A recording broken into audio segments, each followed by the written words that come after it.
Bonjour, bienvenue dans cette nouvelle vidéo. Aujourd'hui, on va voir ensemble comment intégrer une brassière à n'importe quel top. Pour l'exemple d'aujourd'hui, je vais partir d'un top à bretelles spaghetti. En réalité, c'est une technique que vous pouvez appliquer à peu près n'importe quel haut, que ce soit un t-shirt ou même un débardeur avec des bretelles un peu plus épaisses, vous voyez. Simplement, ce qu'il faudra, c'est utiliser la technique du burrito pour les finitions, mais c'est tout à fait faisable.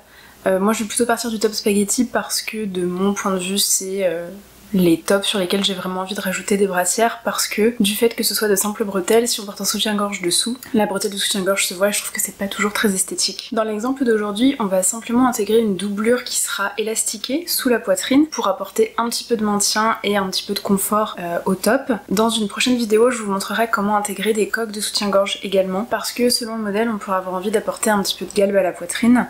Et c'est quelque chose qui est tout à fait faisable aussi, qui sera un tout petit peu plus complexe. Donc aujourd'hui, on commence avec la brassière et comme ça on pourra passer à la suite une prochaine fois. La première étape, ça va bien sûr être de choisir votre patron. Là, aucune réglementation, vous faites absolument ce que vous voulez. Personnellement, je pars du top Alicia de la maison Victor. Alors je vais vous afficher le dessin technique à l'écran. Néanmoins, je l'ai modifié parce que je voulais pas la patte de boutonnage sur le devant. Et évidemment, si vous prenez un top qui s'ouvre, ça n'aura aucun intérêt d'ajouter une brassière puisque du coup vous allez venir bloquer le système de fermeture. Je reviendrai sur ces modifications dans un prochain bilan couture. En tout cas, c'est simplement qu'aujourd'hui je pars donc d'un top qui a un devant et un dos qui sont tous les deux au pli. Donc actuellement j'ai fait le devant et le dos de mon top, donc la partie extérieure, toute simple en suivant le patron.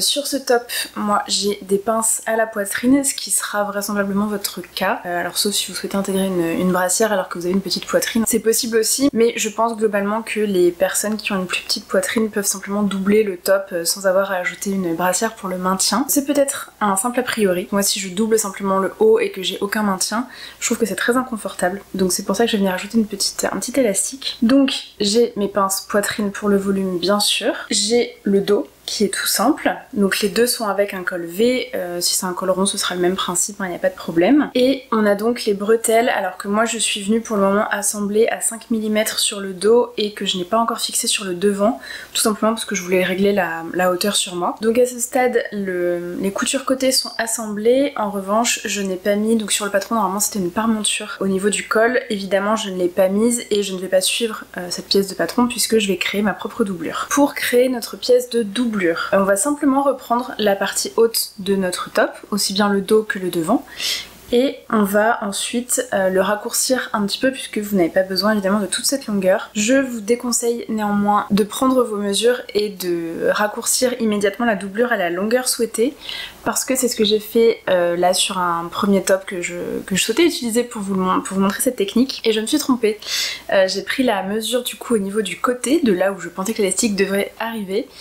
Et une fois que j'ai enfilé la doublure, j'avais pas encore mis l'élastique heureusement, je me suis retrouvée avec la doublure qui m'arrivait mi-poitrine parce que j'avais tout simplement pas pris en compte le volume de celle-ci.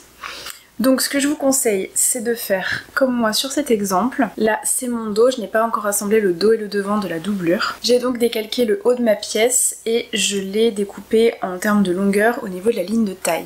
Alors en l'occurrence sur ce patron j'avais un petit cran au niveau de la ligne de taille.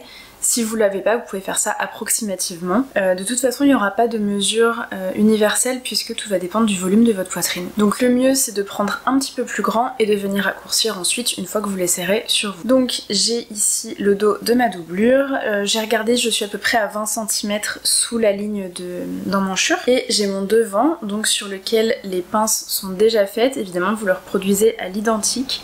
Si jamais vous avez des découpes ou des choses comme ça, c'est pareil, vous les faites.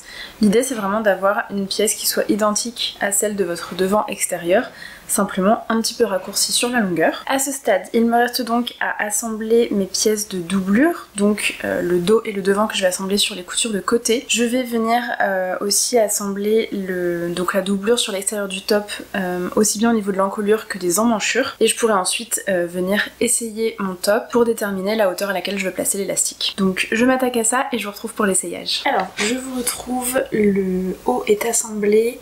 Donc là j'ai mis mon top sur l'envers, je sais pas si vous le verrez bien mais en fait ma doublure s'arrête ici alors que le bas va même plus bas, mais en fait comme là j'ai un short en jean qui est bien épais, mes hanches ne passent plus, mais ça c'est pas bien grave. Donc à partir d'ici, vous voyez, J'ai ma doublure qui est un petit peu plus longue que le dessous de ma poitrine, surtout c'est volontaire, c'est pour être sûr de ne pas se tromper, avoir de la marge. Là, on va venir déterminer la longueur qu'il nous faut pour la doublure. À quelle hauteur est-ce qu'on souhaite placer l'élastique? Pour ça, ce que je vous conseille, c'est comme moi, de mettre en dessous un soutien-gorge, plutôt avec armature, mais sans rembourrage. Je vous explique. L'idée, c'est de venir maintenir la poitrine. Si vous ne mettez rien dessous, votre poitrine va forcément être un petit peu plus basse, et donc l'élastique sera plus bas et ne viendra pas tenir grand-chose. L'idée, en tout cas moi c'était ma volonté, c'était d'avoir quelque chose qui me tienne suffisamment comme un soutien-gorge. Donc qui vienne légèrement remonter la poitrine. Mon soutien-gorge s'arrête juste ici, vous voyez, juste en dessous de la poitrine. Pourquoi je vous dis pas de rembourrage? Parce que évidemment si vous mettez un push-up ou quelque chose avec des coques qui sont trop épaisses, en fait ça va venir rajouter un volume que vous n'aurez pas une fois que vous l'enlèverez et donc quand vous porterez le top. Moi ce que j'ai choisi du coup, je sais pas si je vais pouvoir vous montrer mais c'est quelque chose voilà, qui est en résille, qui est vraiment très très fin, qui vient vraiment juste tenir la poitrine, c'est vraiment l'armature qui fait toute la différence. En revanche, sur le volume du sein, je n'ai rien en plus. Ici, donc, vous voyez, on aplatit bien le long de la poitrine. Je prends mon mètre couturier et je viens juste ici. Donc bon, voilà, mon armature elle est vraiment ici. Je dirais que le sein est un tout petit peu plus haut, donc je vais vraiment venir sous le sein. Et je viens donc positionner mon mètre ruban. Je le prends où la doublure se termine actuellement, voilà, juste ici, donc je suis à 4 cm. Donc en fait il faut que je vienne raccourcir ma doublure de 4 cm. En réalité je vais la raccourcir de 3 puisqu'il faut bien sûr compter la marge de couture pour poser l'élastique. Ce que je vais faire c'est que je vais simplement enlever donc les 3 cm parallèlement à la bordure que j'ai coupée ici. Donc ce sera légèrement plus long sur le côté forcément parce qu'il n'y a pas le volume de la poitrine, mais ça posera pas de problème. Concernant l'élastique, je l'ai déjà préparé. Là dans mon cas j'ai pris un élastique de 2,5 cm, c'est à peu près la largeur que je vous conseille, 2,5 ou 3 cm. Si vous prenez quelque chose de trop fin, il n'y aura pas forcément un bon maintien et ce sera pas aussi agréable. Là vous allez vraiment avoir quelque chose qui va venir plaquer la doublure sous la poitrine. Et donc vous serez vraiment mieux maintenu. On prend quand même avec une bonne résistance. Le mien vient de la mercerie Fil 2000 à Paris, j'achète toute ma mercerie là-bas. Concernant la longueur, j'ai pris mon tour de dessous de poitrine moins 1 cm, à savoir que vous allez quand même utiliser 1 cm de chaque côté pour les marges de couture. Donc en réalité, la mesure finie de l'élastique c'est 3 cm de moins que votre tour de dessous de poitrine. Après sincèrement, il n'y a pas de règle universelle. Faites ce qui vous semble le plus confortable, le plus correct. Il faut quand même que ça vous serre un minimum, parce que si c'est trop lâche, bah, aucun intérêt. En revanche, si ça vous comprime vraiment trop, il faut quand même penser que la poitrine se trouve au niveau de la cage thoracique et que c'est là qu'on respire. Si vous n'arrivez plus à respirer, c'est pas le but non plus. Donc à vous de faire vos petits tests et de voir ce qui vous convient le mieux. Moi j'ai trouvé que c'était globalement une mesure qui me convenait bien. Donc mon élastique est déjà prêt. Je vais venir raccourcir la bande ici, donc comme je vous ai dit, de 3 cm. Poser l'élastique. Et ce sera bon. Voilà, j'ai accroché l'élastique à la doublure. Donc comme vous le voyez sur l'endroit, on ne voit absolument rien. Moi je suis hyper à l'aise dedans, j'ai vraiment l'impression de rien porter. Alors je vous reprends ici, je vous montre quand même ce que ça donne sur l'envers. Voilà. Alors moi j'ai fait directement pour la partie technique un point de assemblage sur filage directement pour assembler la doublure avec l'élastique. C'est pas quelque chose que je vous conseille, j'ai pas mal galéré. De toute façon quand vous voyez les tutos sur YouTube, je vous en mettrai un en description au cas où vous sachiez pas le faire. Pour assembler les élastiques à même le tissu, sans les passer dans une coulisse, on vous recommande quand même de surfiler d'abord le tissu et ensuite d'ajouter l'élastique, et c'est définitivement ce que j'aurais dû faire. Bon c'est pas grave, je le ferai pour les prochaines fois, ça fonctionne quand même très bien. Ensuite, donc vous voyez en fait sur le corps ça va venir se positionner comme ceci. Si vous le souhaitez, parce que c'est vrai que ça a tendance à faire remonter l'élastique, si vous le souhaitez, vous pouvez ensuite faire un petit point comme ça, donc un point élastique pour venir maintenir la marge de couture sur la doublure, pour ne pas que ça rebique. Moi sincèrement ça me gêne pas, en fait quand on le porte ça se met naturellement et ensuite ça reste en place, ça bouge pas. Donc moi je reviendrai pas là-dessus. En tout cas, vous l'avez vu, c'est vraiment pas très difficile. Ça se fait assez rapidement aussi, une fois qu'on a pris le coup de main. Et bah, comme je vous montrais sur le plan porté, en fait, une fois qu'on est sur l'endroit, ça ne se voit absolument pas. Voilà, c'est vraiment très discret. J'espère que cette vidéo vous a plu, qu'elle vous a été utile. Je sais que quand je vous en ai parlé dans le dernier bilan couture, c'est quelque chose qui vous tentait beaucoup. Donc j'espère que ça aura su répondre à vos questions. Si vous en avez d'autres, bien sûr, n'hésitez pas à les mettre dans les commentaires. Soit j'y répondrai directement en commentaire, soit si c'est un peu plus technique, je pourrais vous refaire une vidéo dédiée si nécessaire. Je prévois de vous faire une prochaine vidéo avec justement les coques dans la brassière, exactement pour ce top-ci en fait. J'ai vraiment envie de le faire avec la brassière intégrée, mais comme ce sera, là je vous l'avais dit, c'est plus un pyjama, un vêtement de maison, donc là je m'en moquais.